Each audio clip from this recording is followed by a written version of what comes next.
ज्योतिर्लिंग और स्वयंभूलिंग, क्या ये एक ही है? क्या हर शिवलिंग ज्योतिर्लिंग होता है और क्या हर ज्योतिर्लिंग स्वयंभूलिंग होता है, या फिर इन तीनों के पीछे छिपा है कोई रहस्य? जी हाँ, यह है एक ऐसा रहस्य जिसे जानकर आपकी आस्था भगवान शिव के प्रति और गहरी हो जाएगी। तो चलिए आज हम जानेंगे शिव के इन तीन रूपों का सच्चा अंतर। सनातन धर्म में शिव केवल एक देव नहीं बल्कि एक ऊर्जा, एक चेतना, एक अनंत शक्ति है। भगवान शिव का नाम लेते ही हमारे मन में एक शांत, गंभीर और शक्ति से भरपूर छवि बनती है, और इस शक्ति को अनुभव करने के लिए तीन प्रमुख रूप सामने आते हैं: शिवलिंग, ज्योतिर्लिंग और स्वयंभूलिंग। बहुत से लोग अभी भी इनको एक जैसा समझते हैं। पहले मुझे भी यही लगता था, पर जब मैंने इनके बारे में गहराई से जानने की कोशिश की तो पाया कि असल में इनके बीच बड़ा फर्क है। तो आइए सबसे पहले हम शिवलिंग को समझते हैं। शिवलिंग किसी मूर्ति का नहीं बल्कि निराकार ब्रह्म का प्रतीक है।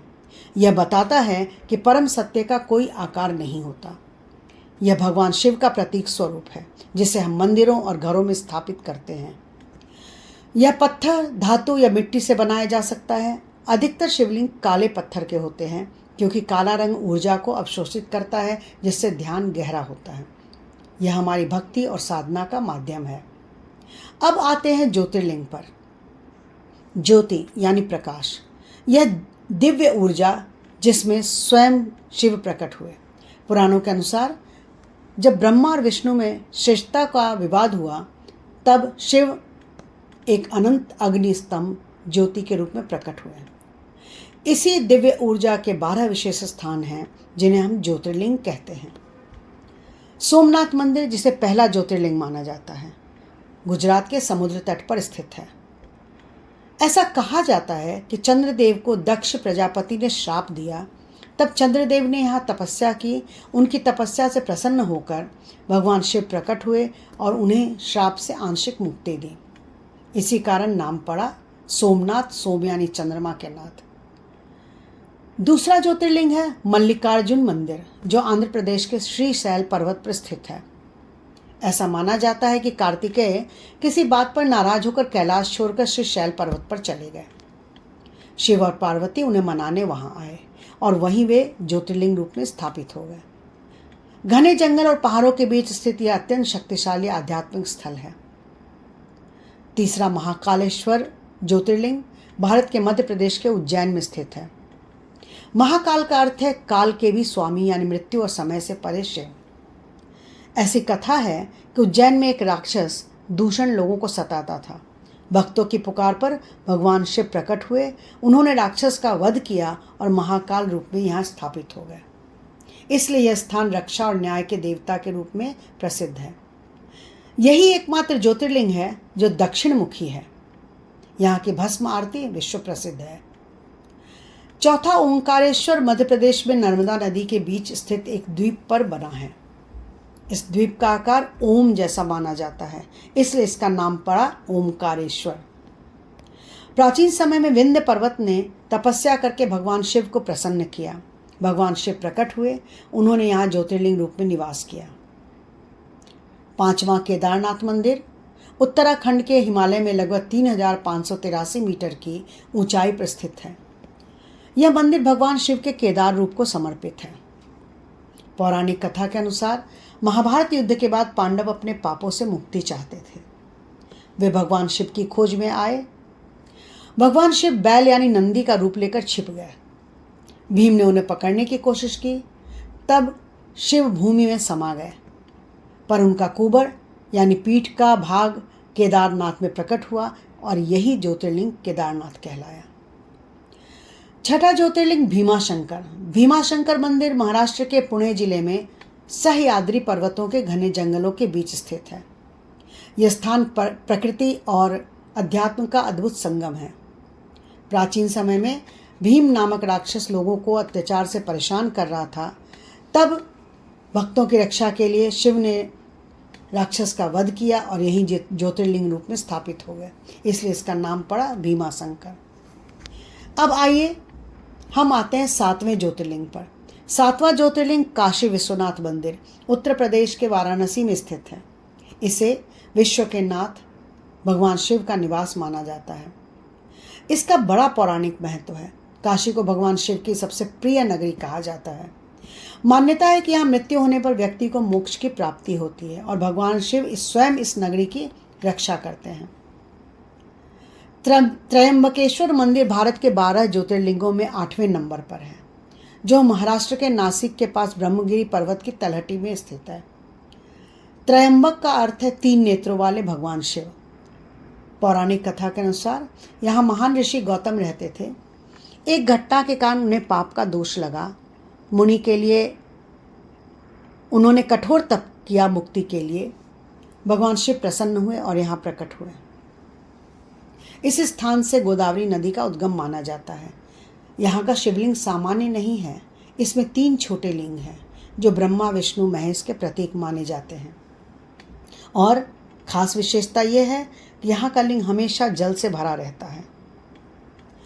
9वां ज्योतिर्लिंग है वैद्यनाथ धाम।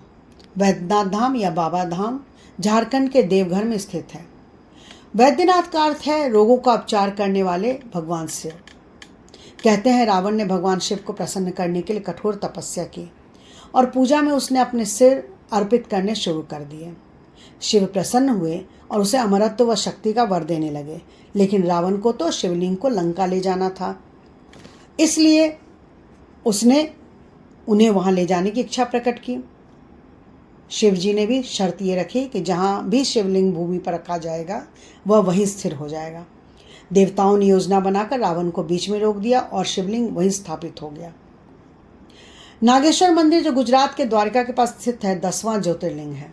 नागेश्वर का अर्थ होता है नागों के स्वामी भगवान शिव। प्राचीन समय में दारुक नामक राक्षस लोगों को कष्ट देता था। एक शिव भक्त सुप्रिया को भी उसने बंदी बना लिया। बंदी अवस्था में भी सुप्रिया ने शिव का ध्यान और जप नहीं छोड़ा। तब भगवान शिव प्रकट हुए।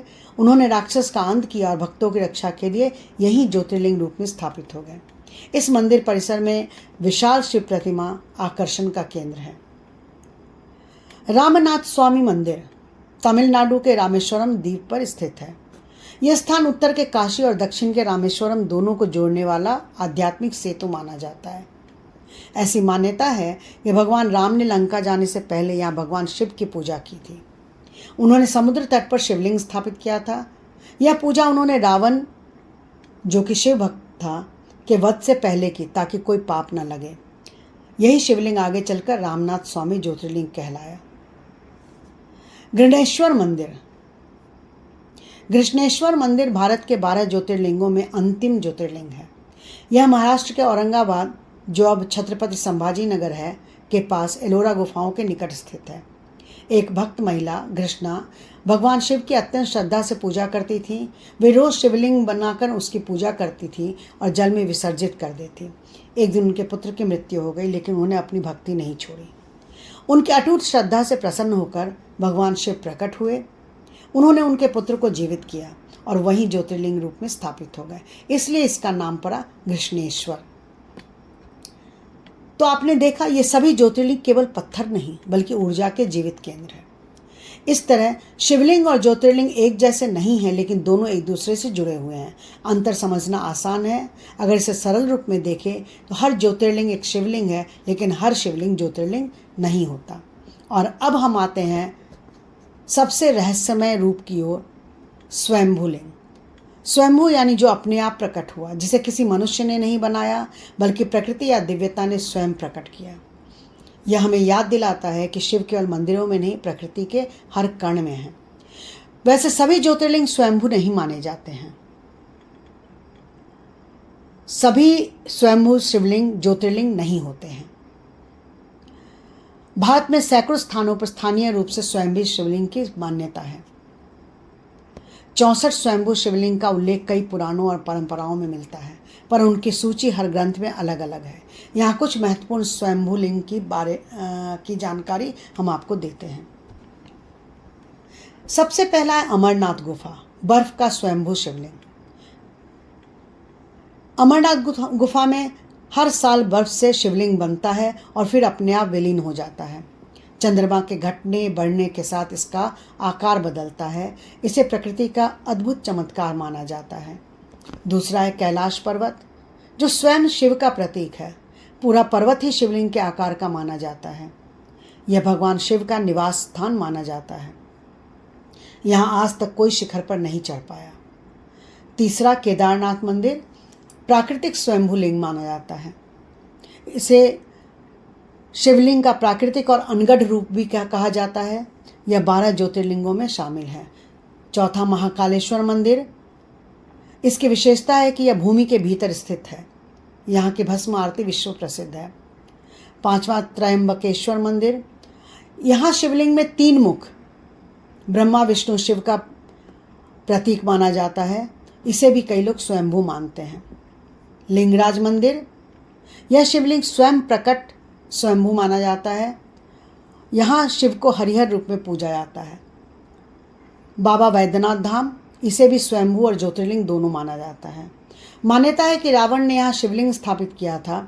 यह अत्यंत शक्तिशाली तीर्थ माना जाता है। काशी विश्वनाथ भी स्वयंभू लिंग की श्रेणी में आता है। अब सरल भाषा में समझिए, हर ज्योतिर्लिंग एक शिवलिंग है, लेकिन हर शिवलिंग ज्योतिर्लिंग नहीं है। सभी ज्योतिर्लिंग स्वयंभू माने जाते हैं, लेकिन सभी स्वयंभू शिवलिंग ज्योतिर्लिंग नहीं होते हैं। असल में ये तीनों रूप हमें एक ही सत्य सिखाते हैं। शिव बाहर नहीं, हमारे भीतर है। शिवलिंग हमें भक्ति सिखाता है, ज्योतिर्लिंग हमें ऊर्जा का अनुभव कराता है, और स्वयंभू लिंग हमें प्रकृति में शिव के दर्शन कराता है। इसलिए शिव को कहा गया है, न रूपम न नामम न जन्म न मृत्यु, सिर्फ एक अनंत चेतना, वही शिव है। जब भी आप अगली बार किसी शिवलिंग के सामने खड़े हों तो सिर्फ दर्शन न करें, इस ऊर्जा को महसूस करें। आशा है शिव कथा सीरीज का यह चौथा भाग आपको पसंद आया होगा। धन्यवाद।